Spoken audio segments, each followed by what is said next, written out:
Last week, we began the shir by mentioning the campaign that Pardes launched in order to raise money for the library to be named in honor of my beloved wife and myself.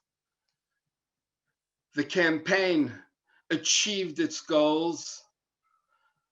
I want to publicly acknowledge how honored and at the same time how humbled I am.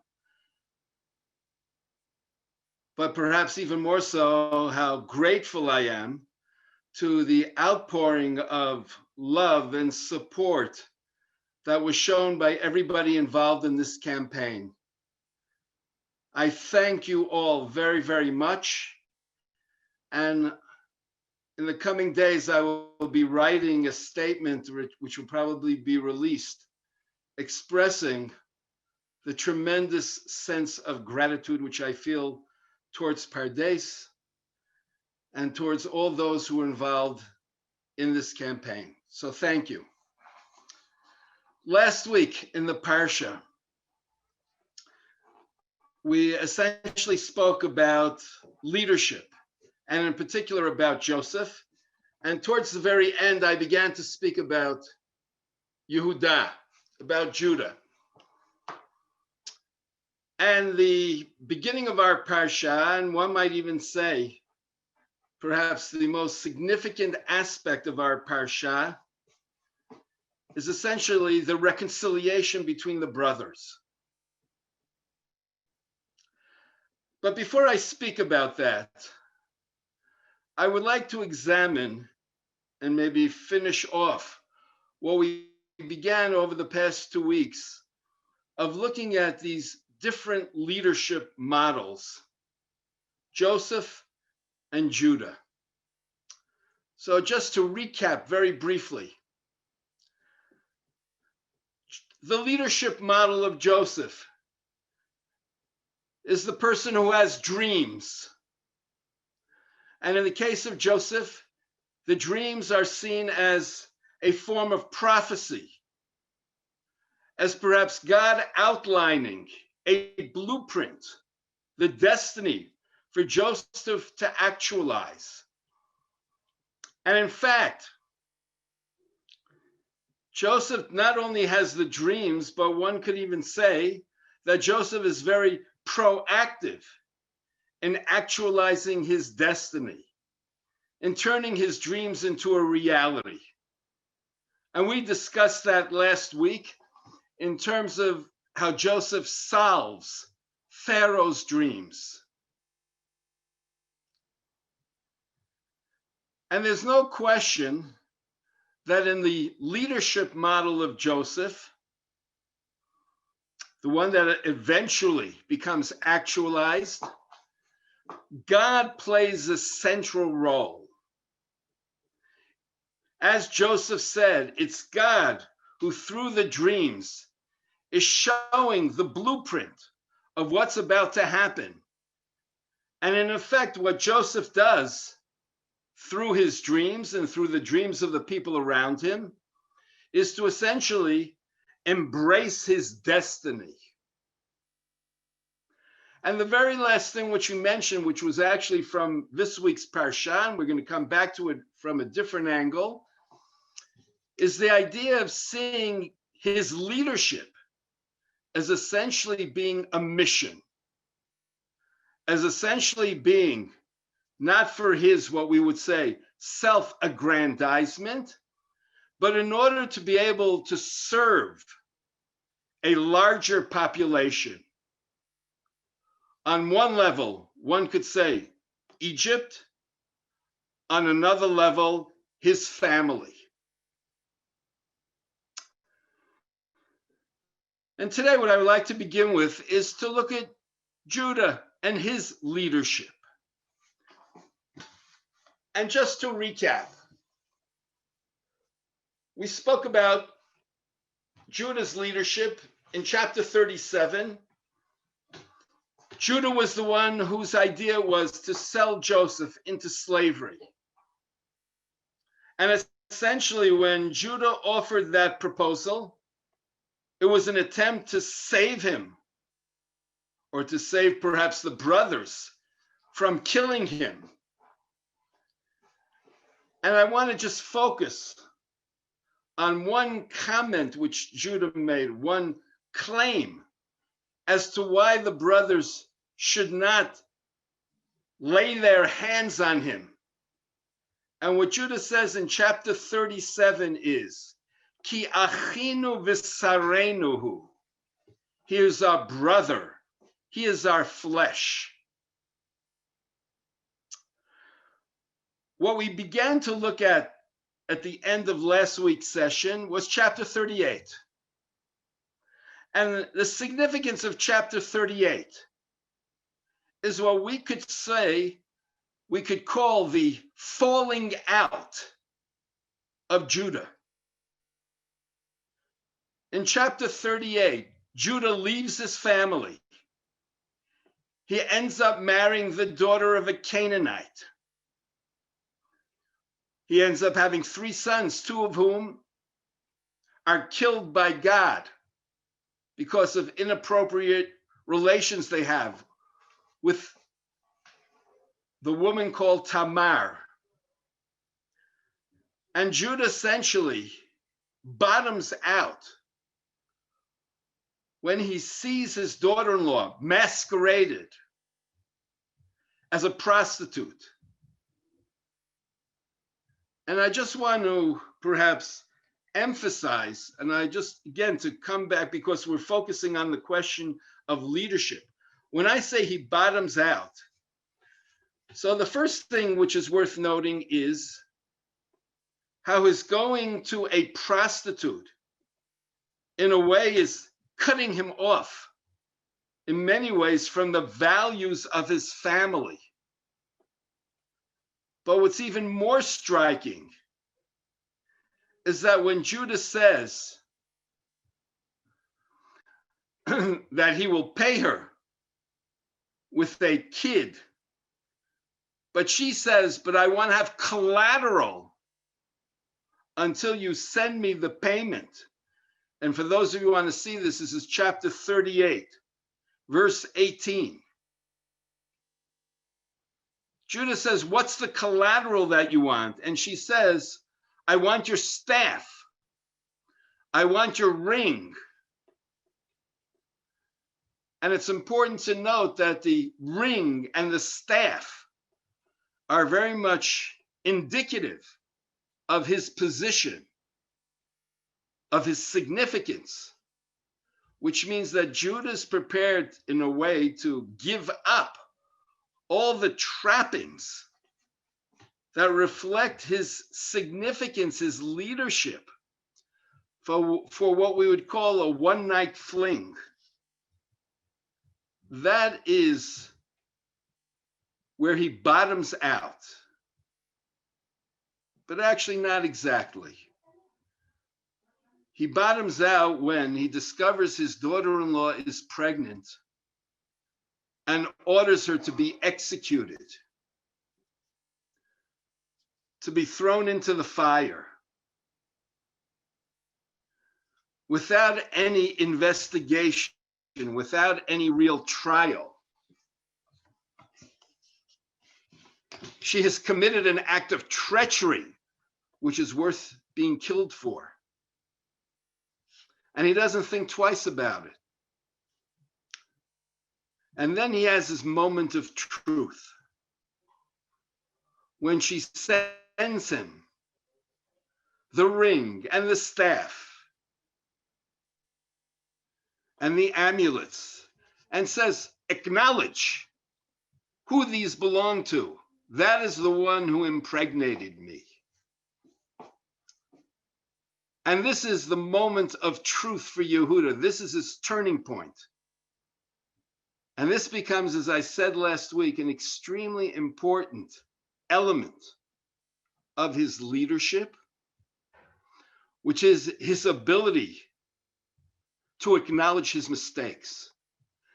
And when in chapter 38, verse 26, Yehuda makes the statement, Tzadka mimeni, she is more righteous than me, in that I did not give her my 3rd son to marry. not only does Yehuda, by saying that, save Tamar, but Yehuda essentially saves himself. And at that moment, Yehuda displays the quality or a quality which will be absolutely essential for his leadership, which is the ability to rise after having made a mistake, to be able to take that mistake and to then use it as a catapult to be able to do that which is right, to take ownership of his actions, to take accountability for his actions.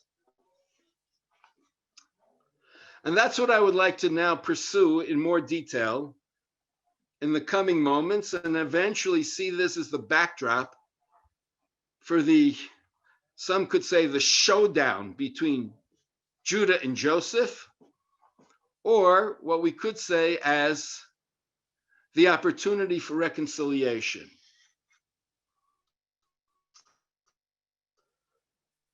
So let's now look at the next time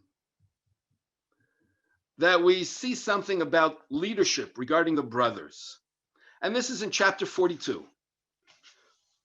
And this is something which is going to be relevant, okay, also for the beginning of our parsha. When the brothers come down to Egypt for the purpose of buying food, and as we mentioned, Joseph sees the brothers, and Joseph recognizes the brothers. And rather than Joseph revealing himself, once again, Joseph masquerades behind his Egyptian countenance. And Joseph is very harsh with them. He accuses them of being spies. And then in order to be able to prove their innocence, the brothers have to leave Shimon with Joseph and have to bring back Benjamin to corroborate their story that they are actually brothers and not spies. If we look at chapter 42, verse 21, so we see something about the brothers in general, and maybe in particular, according to the Midrash, Shimon and Levi. In this moment, when the brothers are very much on the defensive, in verse 21 it says, Vayomru ishel achiv, and one says to the other, Aval ashemim anachnu, we are guilty, al achinu, regarding our brother. Asher ra'inu tzarat nafsho, we saw his distress, beitchaneno eleinu, when he pleaded with us, v'lo shamanu, and we were impervious, we didn't hear him, we were obtuse. Al ken ba'a eleinu hatzara hazot, and therefore this calamity, this difficulty has now come upon us. Now here it doesn't tell us which brothers are talking. And as I said to you, there might even be a good case to be made that the brothers who are talking are actually Shimon and Levi. What's interesting, or what's important to me, is that those same brothers who, once again, in chapter 37 took a kind of leadership role, were prepared to kill Joseph, now all of a sudden hone up to their actions.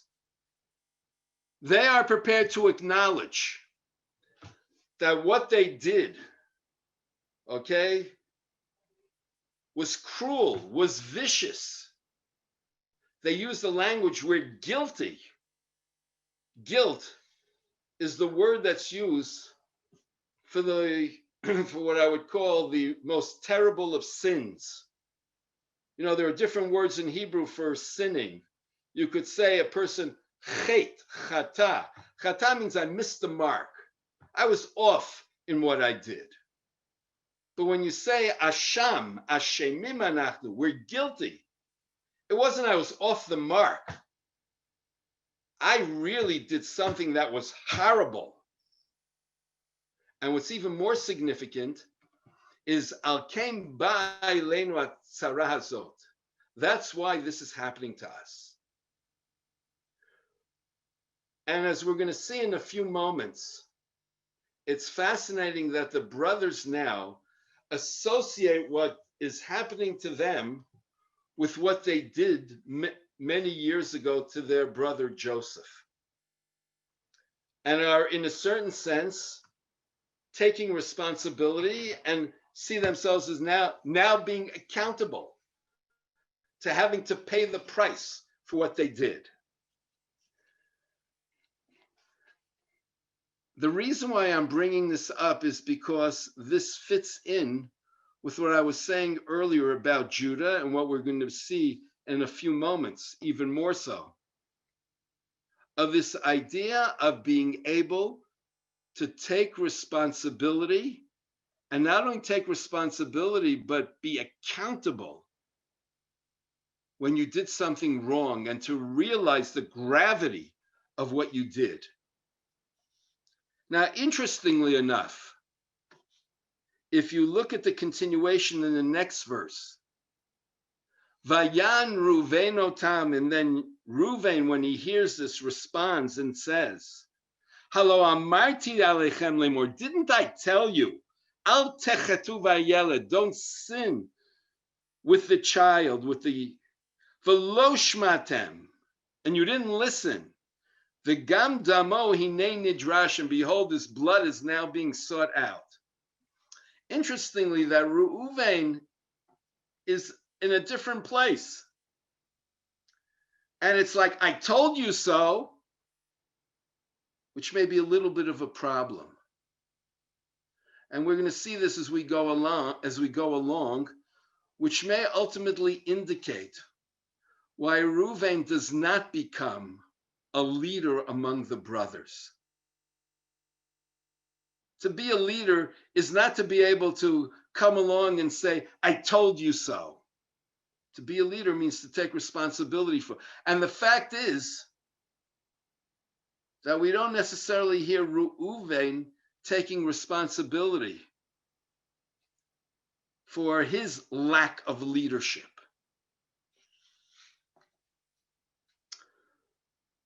Let's move on a little bit further. In the same section, in chapter 42, when the brothers stop off on their journey back, and then all of a sudden, one of them discovers that the money which he gave to Joseph is actually in his sack right now. And there's the feeling that maybe they're actually being now victimized, part of a setup. And the response of the brothers, this is chapter 42, the end of verse 28. It says, Vayetze libam, the heart of the brothers goes out. Vayecherdu ish el achiv, they're trembling. And they say, Mazot asa Elohim lanu. What is God doing to us? Now, I would like to just pause for one moment because I think it's important. When I spoke about Joseph, I mentioned it, I think last week, if not, or 2 weeks ago, that what characterizes Joseph and the brothers, and this is how they're different from the patriarchs, is that God never directly speaks to them. But somehow, each of them discovers God in their way. Joseph discovers God through dreams. And through the dreams, Joseph sees how God somehow gives us a sense of our destiny. The brothers here are articulating their discovery of God in what we would call divine justice, measure for measure. in looking at what happens in your reality and saying, this didn't just happen. It's not a coincidence. Somehow this is something which is the hand of God. And it's the hand of God that is holding us accountable for what we did. Now, again, from the verses which we've just seen, this seems to be the mindset of the brothers collectively. But now I want to focus in on Judah in particular. And since I began mentioning the issue of Reuven's leadership, or maybe I should say lack of leadership. So maybe let's look at the end of this chapter. When the brothers finally come back, and then they start opening their sacks, and then all of the brothers discover that their money has been returned to them in their sacks. And they are very much shaken up. And they tell Jacob the whole story about what happened. And they tell him essentially that there's no way that they can go back unless they bring Benjamin with them. So let's look at verse 36. Jacob says, Vayomer lehem Yaakov avihem. Jacob says to them, you have bereaved me. Joseph is no more, Shimon is no more, and then you'll take Benjamin, and all of them will be upon me. And one might say the grief of all of them will be upon me. And now look at how Reuven responds. Vayomer Reuven el aviv, and Reuven says to his father, kill my two sons if I don't bring Benjamin back to you, if I don't bring him back to you. Give him to me and I will return him to you. So Reuven wants to reclaim the situation. He wants to take a leadership position. He wants to show his father how serious he is, how determined he is. No matter what, he will bring back Benjamin. He has no fears. Because if he doesn't bring him back, kill my two sons. And then if you look at 38, verse 38, Vayomer, Jacob says, note the fact he doesn't even say to Reuven. Reuven speaks to him in the previous verse. Jacob doesn't even talk to Reuven. It's as if he's talking to the wall. I think I've frozen.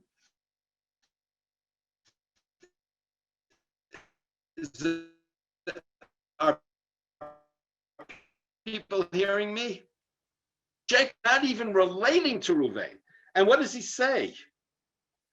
I'm not going to. My son, okay, will not go with you.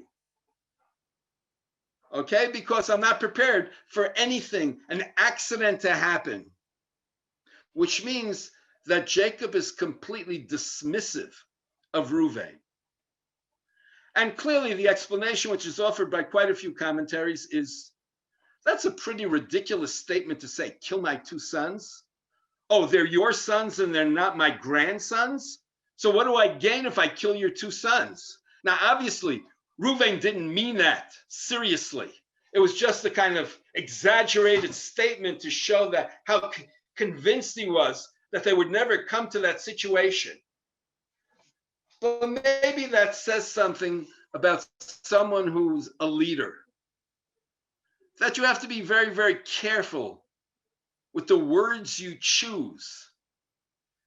And you also have to be able to know what is it that's going to actually speak to the people to get them to rally around you. So now we finally come, chapter 43. And this is where we begin to see Judah really becoming and entering into his leadership position. And I'm going to spend a few minutes on the beginning of this chapter. V'hara'av kaved ba'aretz, and the famine was very heavy. And then in the next verse, and when they had finished eating all of the produce which they had brought with them, Jacob says to them, return, buy us a little bit of food. So the first thing which I want to point out in terms of Yehuda, which becomes extremely important, and I'm going to be using Reuven as a kind of foil. The first thing is what's called timing.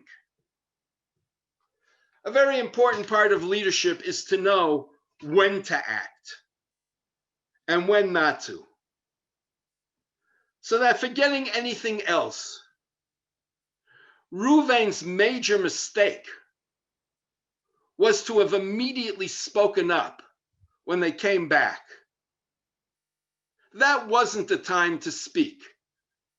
After the brothers had come and told Jacob they were accused of being spies, after they had told him that Shimon had been taken in custody, that wasn't the time to start talking about, well, what are we going to do now? Especially when Jacob reacted in such a traumatic way. So you have to know when to talk and when not to talk. Now is actually the appropriate moment. And what do I mean by that? Judah waits. He waits until the famine is heavy. He waits until the food has pretty much come to an end. And even more significantly, he waits until Jacob initiates the conversation, where Jacob is the one who says, we have to do something. We have to get food. So the first thing is to know, to grab the right moment to speak. The second thing, look at what Judah does in verse 3. Judah says to Jacob, Ha'ed ha'id banu ha'ish. He lays out the facts. The man, right, the one who's in charge of distributing the food, said to us, you can't see us without your brother. Judah doesn't say to Jacob, okay, you want us to go back, so let's take Benjamin. What Judah does is to simply state a fact. You want us to go back, but the man said that we have to bring our brother. But now look at what he says in verse 4 and 5. If you'll send our brother with us, we'll go down and buy food. But if you don't send him with us, okay, we won't go. Why?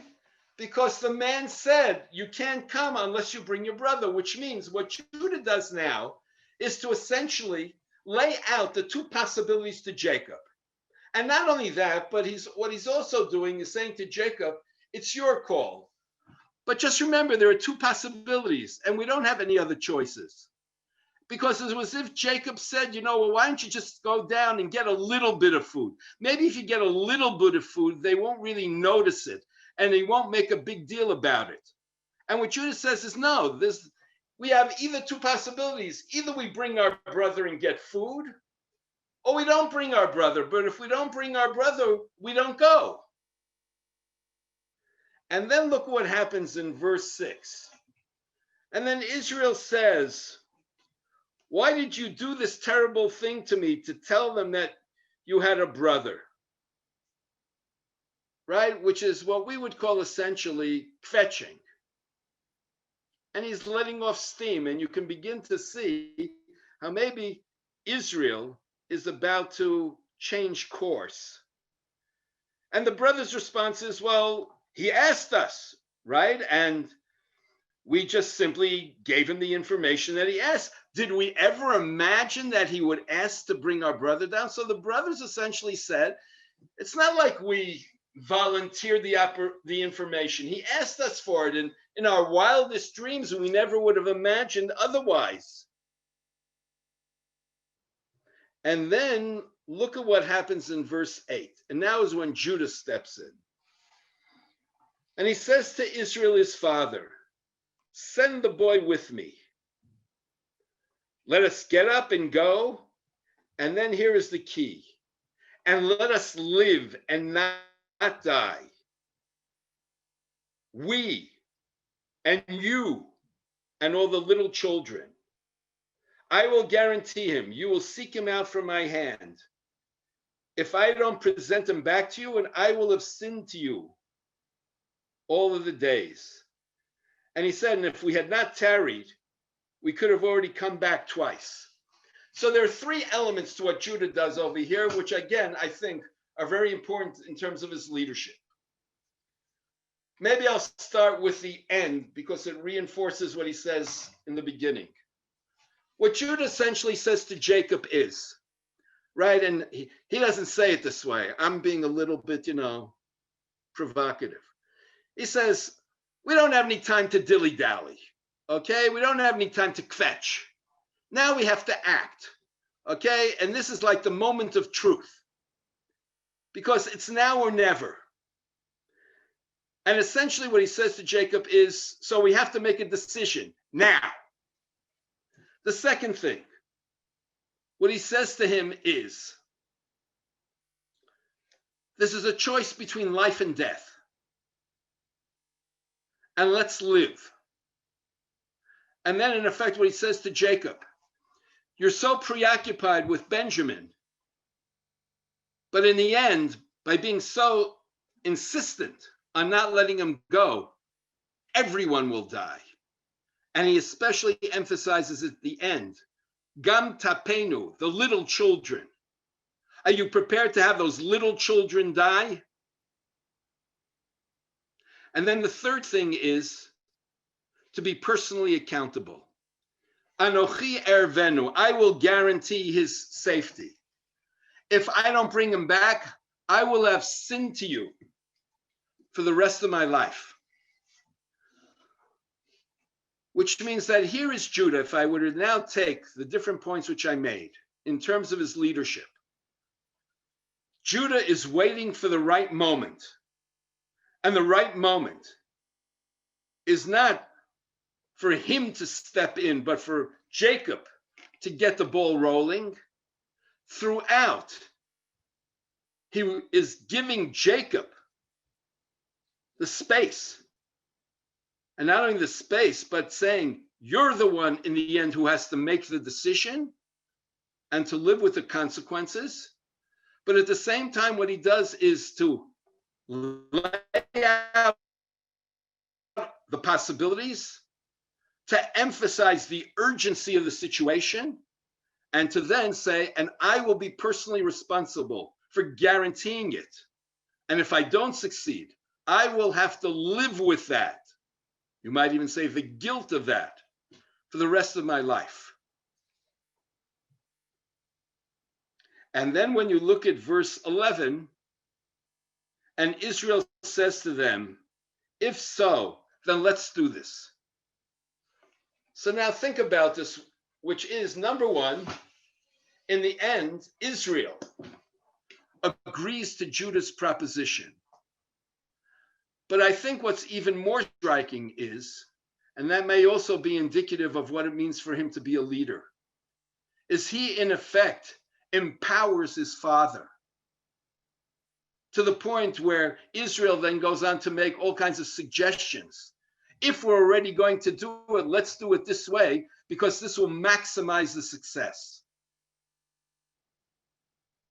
Okay, so again, if I were to summarize it in terms of Judah, timing, being able to analyze the situation very clearly with the different possibilities, being someone who's able to act immediately, taking personal responsibility, and then empowering those around you. In this case, Jacob. So that ultimately Jacob is the one who makes the decision, and Judah is simply acting as his agent. So now let's go look at the end of last week's Parsha. After the cup is planted in Benjamin's sack, and after the brothers are accused of stealing this precious cup from Joseph, and then they're brought back to Joseph.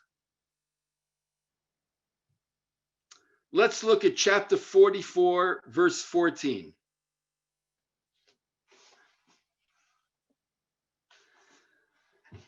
And Judah and the brothers come to the house of Joseph.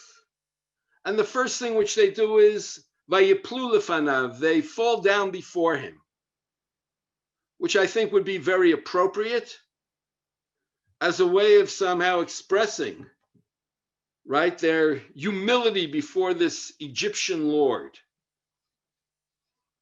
And then Joseph says to them, what did you do? How could you do such a thing? Didn't you realize that I would catch up with you? And look at what Judah says in verse 16. And Judah says, what can we say to our master? How can we justify ourselves? God has found the sin of your servants. Behold, your servants. Behold, we will be servants to our master. And not only us, but also the one who you found the cup by. Which means, what is Judah doing over here? Now, it's actually a very, very strange. So the first thing is, Judah doesn't argue with Joseph over here and simply says, there's nothing that we can do to justify it. Why? Because it's from God. And God is punishing us. Now, it's very clear when Judah is referring to the sin of, right, the servants. He's not referring to the stealing of the cup. Clearly, he's referring to the fact that the brothers sold Joseph. And this is echoing what we saw earlier about the brothers seeing how God is now somehow punishing them for what they did to Joseph years earlier. And he's now articulating to that Joseph. Now, you'd say, well, that sounds pretty strange. On the other hand, we've in God. He fears God.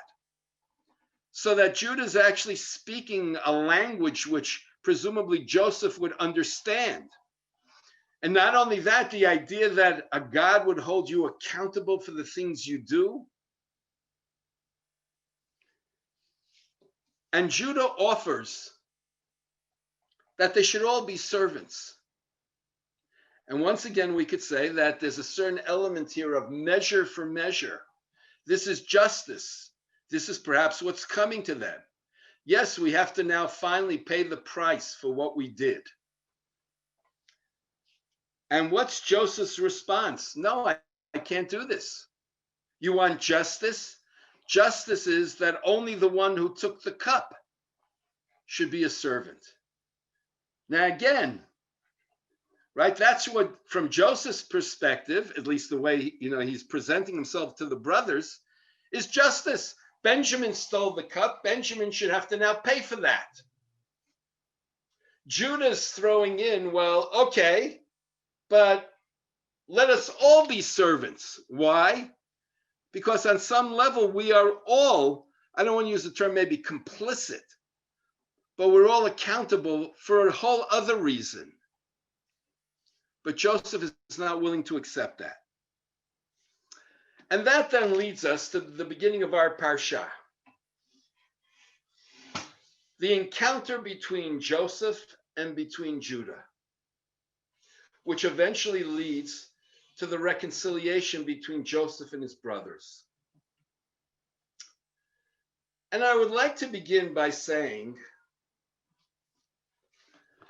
that this story, in a certain sense, you could see as a kind of corrective, maybe a playback of the meeting of Yaakov and Esav in the beginning of Parashat VaYigash in chapter 36.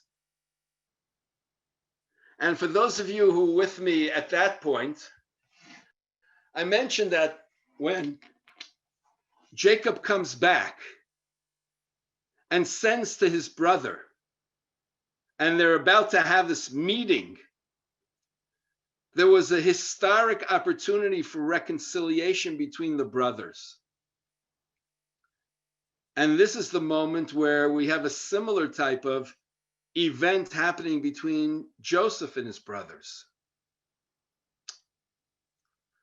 Who is Jacob and who is Esav in this story?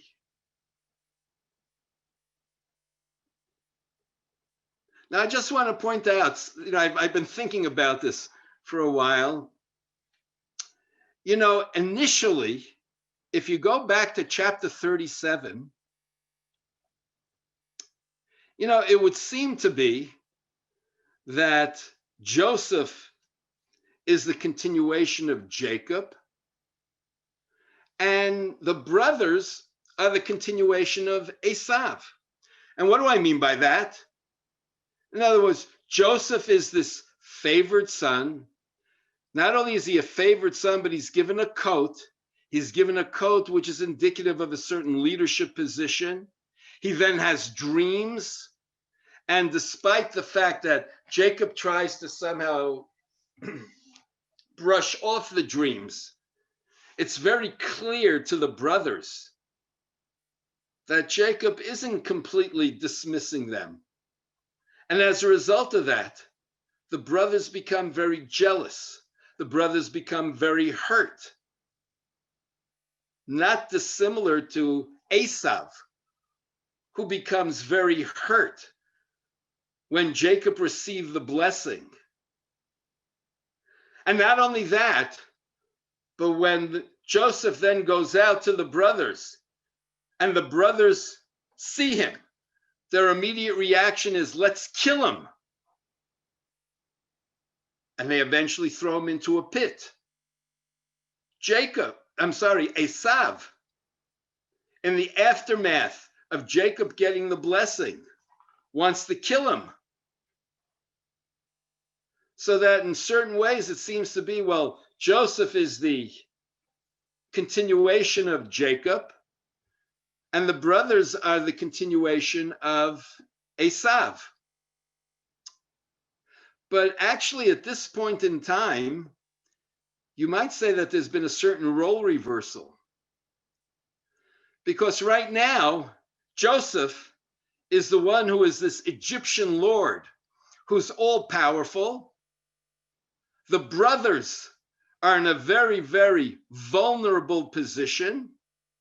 And not only that, but one could make the case that here is Joseph, who now has the ability to actually take revenge against his brothers. And not only that, but as we said, when Joseph initially saw the brothers when they came down to Egypt, he masqueraded. He spoke very harshly to them. He put them through the ringer, as we would say. So that, so who's Esav and who's Yaakov in this meeting? Who are the ones who have to be afraid and who are the ones who maybe have the power? Okay, I leave that for you to think about for a moment. But now let's look at the actual encounter. And so the parsha begins by saying, VaYigash elav Yehuda, and Judah comes near. Vayomer bi Adoni, and he says, please, my master. Yedabernav dechad davar bo'aznei Adoni, let your servant speak in the ears of my master. Ve'al yichar apcha b'avdecha.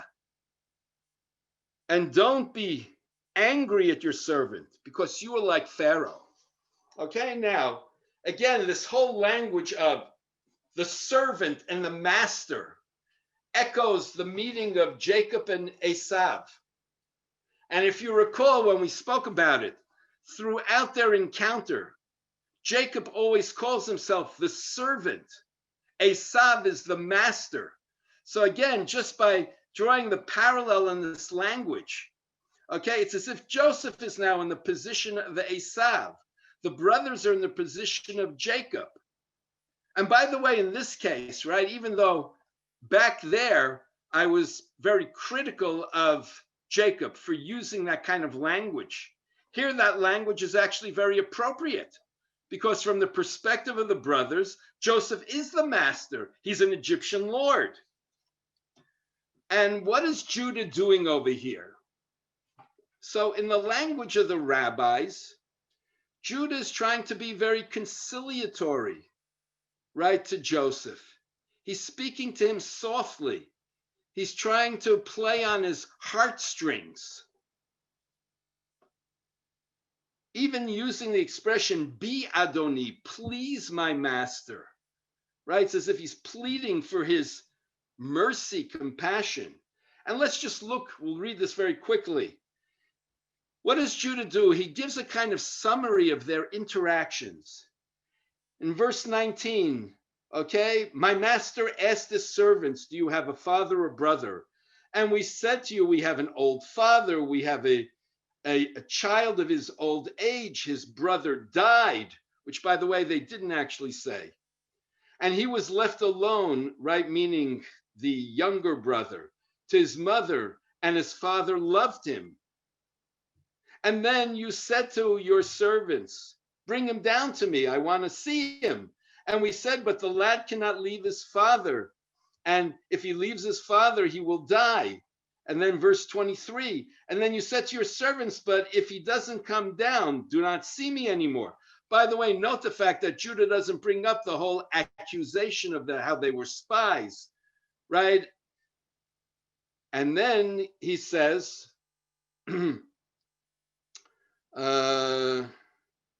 he says, and when we went to your servant, our father, and we told him your words, and our father said, go back and buy some food.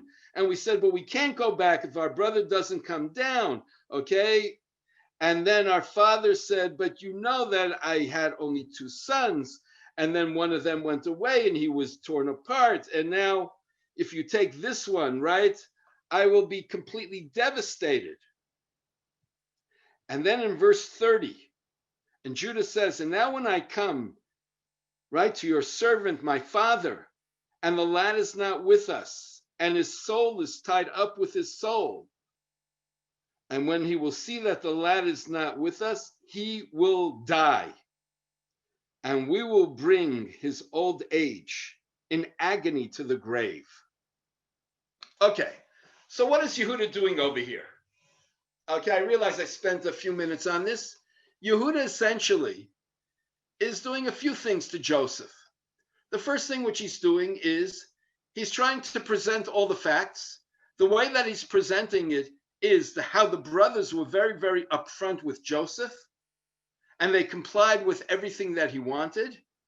At the same time, what he's also doing is saying, we told you the story from the very beginning about how the difficult situation of our father who's very old, of our father who's very attached to this particular young boy. And he's trying to somehow plead for mercy, to somehow bring out that compassion in this Egyptian lord, to maybe be able to say, okay, don't kill my father, because that's what's going to happen if you take this child. So that Yehuda, on the one hand, is actually being very, very petitioning, pleading for mercy, trying to bring out the compassion of this individual, of the Egyptian lord. And then in the next verses, Yehuda also makes clear to him why he is the one who's the spokesman, because he personally took responsibility for the safety of Benjamin.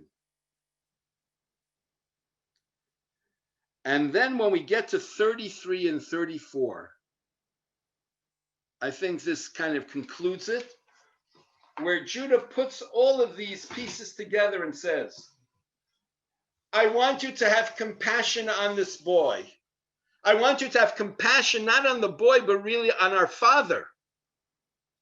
Since you seem to always be very interested in his well-being. I took personal responsibility. And then what Judah says is, so take me instead of the boy. I'm prepared for that. I'm not asking you to just exercise compassion. Yes, from your perspective, a crime was committed. Someone has to be accountable. Fine, take me. It's a win-win situation. By letting the boy go, our father will live. And the very last thing which Judah says to him, there's no way that I can go back to my father and see the evil which will befall him if the lad is not with us. Now, I want to just emphasize one point at the end and then come back a second. On the one hand, here is Judah who's petitioning, but on the other hand, here's Judah who's also making it very clear. He's not exactly prepared to take no for an answer. He's not prepared to actually witness the trauma that Jacob is going to experience. And he is now prepared to do everything, even if that means sacrificing his own freedom, because he's doing this for the sake of his father. And he's also doing this because he's made a commitment and he's not prepared to shirk his commitment. I want to point out a number of fascinating midrashim that say that, well, when I read this at face value, here is Judah who's trying, as I said, to play on the heartstrings of Jacob, on the heartstrings of Joseph, I should say the Egyptian lord. But according to quite a few midrashim, there's also a kind of undertone. And the undertone is a kind of implicit threat. Not only an implicit threat, but an implicit accusation, implication of the Egyptian lord. And so that you find that the rabbis say, when we came down, you started asking us all kinds of personal questions, right, which were totally irrelevant. Why were you asking this question about our father and our family life and everything else? With the implication being that already from the outset, that there was this setup which was being, right, that was being done by Joseph, as a way of saying that maybe in fact everything over here was just a frame up. And then the Midrash goes on to say that at each stage they try to show how at the same moment that Judah is trying to play on his heartstrings, Judah is also implicitly threatening him and saying, I'm asking for mercy, but if you're not going to come through with mercy, I'm prepared to fight to the bitter end. And we have a track record. We destroyed Shem. We can now also destroy Egypt. And if it's going to come to it, we're ready to do it.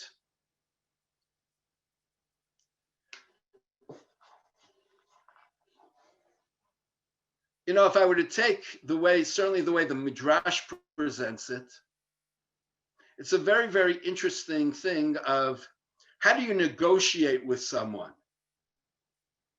So on the one hand, right, you try to find some sort of equitable solution. You try to find a way of somehow appealing for compassion and at the same time, right, as I said, take responsibility for things. But in certain situations, you also have to be firm and be prepared to show that if you're presenting what would seem to be an equitable solution, the other side is not prepared to accept it, then maybe they have to be prepared for what might be the consequences subsequently. So what I want you to see is that certainly according to the Midrash, but I think you could actually see this maybe in just a whole way in which Judah presents this, If I compare this with the encounter between Yaakov and Esav, Jacob and Esav, where when we spoke about this, Jacob is in a way groveling to Esav. Here is Judah, who is certainly being conciliatory, but he's also being firm. He's also standing up. He's taking responsibility. He's prepared to say that this is what I want, and I'm not prepared to budge. So that in a certain way, if I see Judah as being in a way the Yaakov figure, here is Yehudah doing maybe what Jacob should have done when he met his brother Esav. And in fact, if we look at the beginning of the next chapter, it says, and Joseph is not able to contain himself. And he says, clear out everybody from here. And no one is there when Joseph makes himself known to his brothers.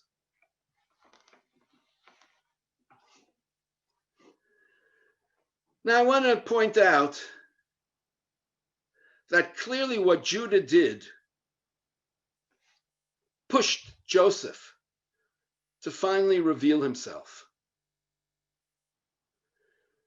And I want to draw a certain parallel in the same way that by the way Judah spoke in chapter 43 to Jacob, he was able to motivate Jacob to act and to send them down to Egypt with Benjamin.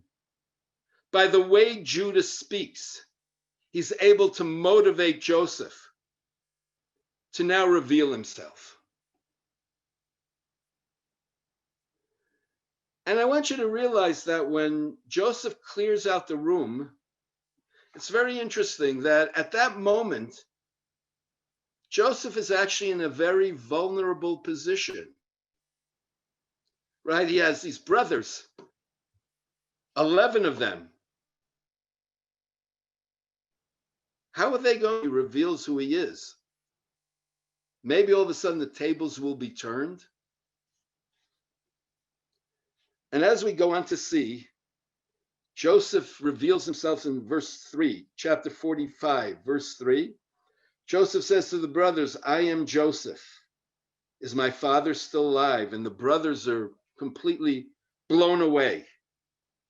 And though Joseph says, come near to me. I'm Joseph, your brother, who you sold to Egypt. But don't be sad. Don't be angry. And that's where Joseph goes on to speak about the mission. And then if I look subsequently, if you look in particular, when after Joseph tells him about his status and tells him how he's going to take care of them, if you look at verse 14, he falls on Benjamin, his brother. He kisses, he cries. Benjamin cries. He kisses his brothers. He cries upon them. And then they finally speak to him. So what I would like to point out is Judah was able to really bring out this response from Joseph. And in fact, what I think becomes important over here is, and Joseph says to the brothers, I am Joseph, your brother. Joseph acts as a brother. He cries, he kisses them.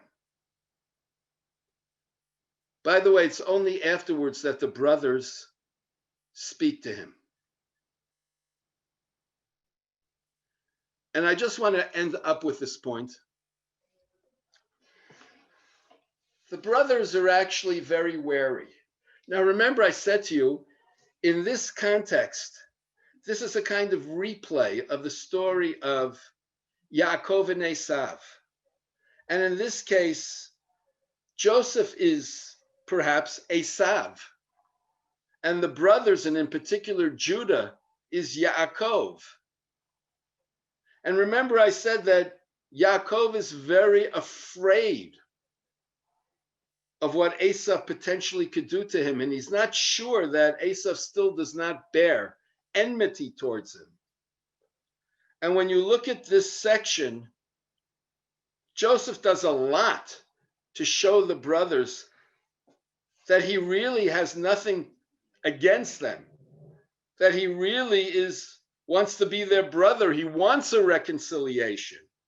But the brothers are a little bit at a distance. And maybe to show you how complicated this situation is. After Jacob dies, look at chapter 50.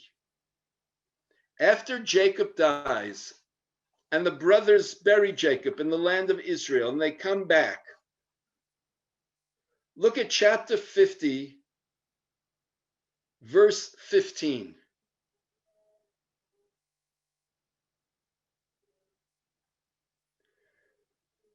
And the brothers of Joseph see that their father has died, and they say, perhaps Joseph will hate us and return to us all the evil which we did to him.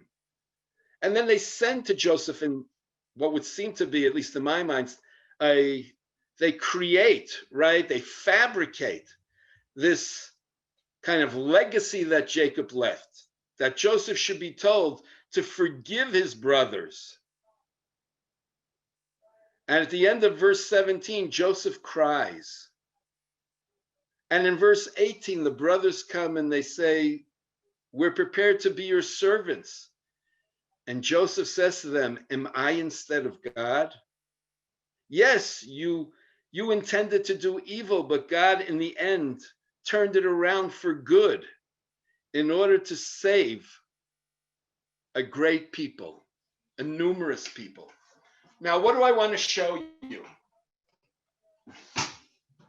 Even after the brothers had been 17 years in Egypt, and Joseph has provided for them, the brothers are still not sure where does Joseph really stand. And just the language, after Jacob died, the brothers said maybe Joseph will now harbor his anger, his resentment, his enmity against us and do us harm.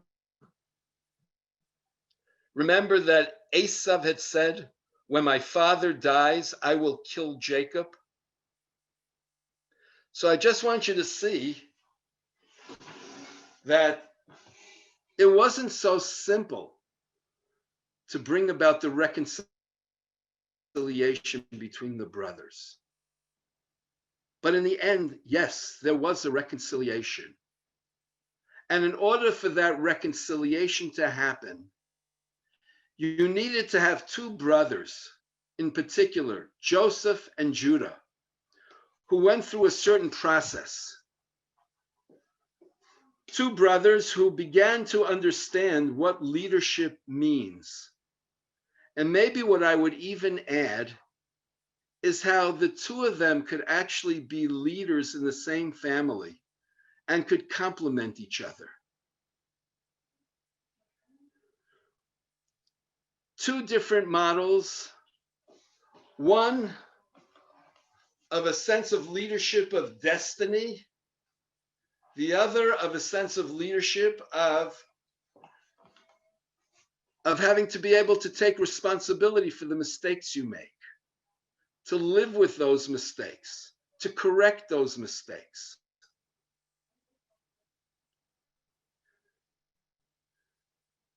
For both of them to achieve their positions of leadership, both of them needed to go through what we would call very humbling experiences and to learn from those experiences.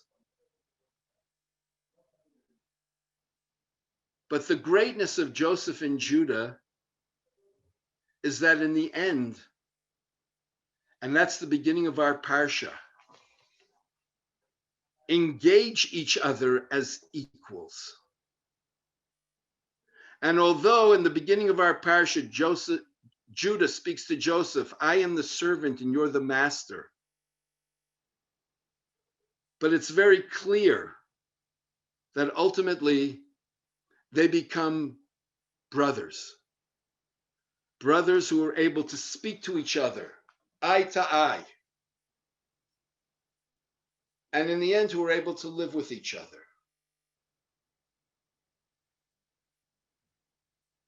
So that in many ways, our parsha, I would say, is the corrective for what I call the lost opportunity by Yaakov and Esav, by Jacob and Esau. And I'd like to end with this because because I think in theory, with Yaakov and Esav, there could have been a different model. There could have been the possibility of them remaining brothers and of each of them being a leader and each of them maybe expressing their leadership in a different way at a different time, and they could have coexisted. By the way, I just want to point out, as a way of maybe concluding this, not only at this point in time are Joseph and Judah the leaders of the family, but they actually set the precedent for what's going to be later on. And just to note, the descendant of Joseph, who eventually brings the family back to the land of Israel, namely, if Joseph is the one who took them out of the land of Israel and brought them down to Egypt, his descendant is the leader who brings them back, Joshua. Joshua, who's from the tribe of Ephraim. And of course, as we know, the descendants of Judah are David and Solomon, who consolidate the Jewish people as a political entity and eventually build the temple. So that each of them played a leadership role later on in Jewish history, each one at the particular moment when they were needed. And rather than being at odds with each other, they complemented each other. And I'll just end up with the last thing, and please excuse me for going overboard. Unfortunately, later on in Jewish history, there is a break in the family between Judah and between Joseph.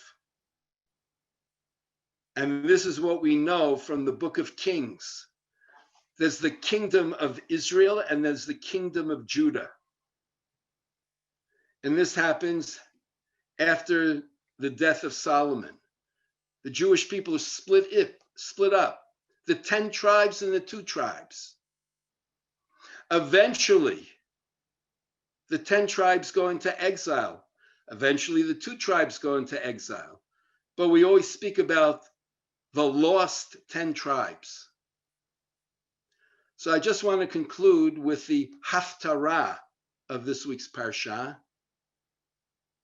The Haftarah, which eventually looks at the reconciliation in the future of the tribes of Israel, and in particular, the branch of Joseph and the branch of Judah.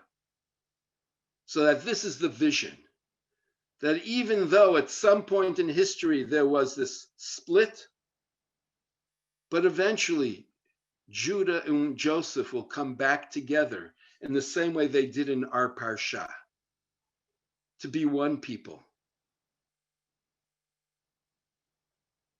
So that in the end, the children of Jacob, as I said, were somehow able to achieve what Jacob himself did not.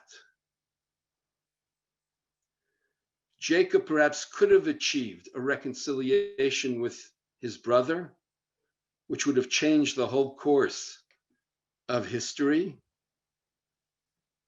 despite the fact that there was this rift and enmity.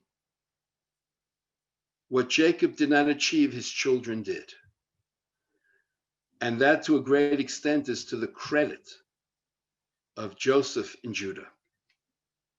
Two leaders who actually were able to, in the end, work together and to be able to see that ultimately their common purpose was the good of the family. Shabbat Shalom.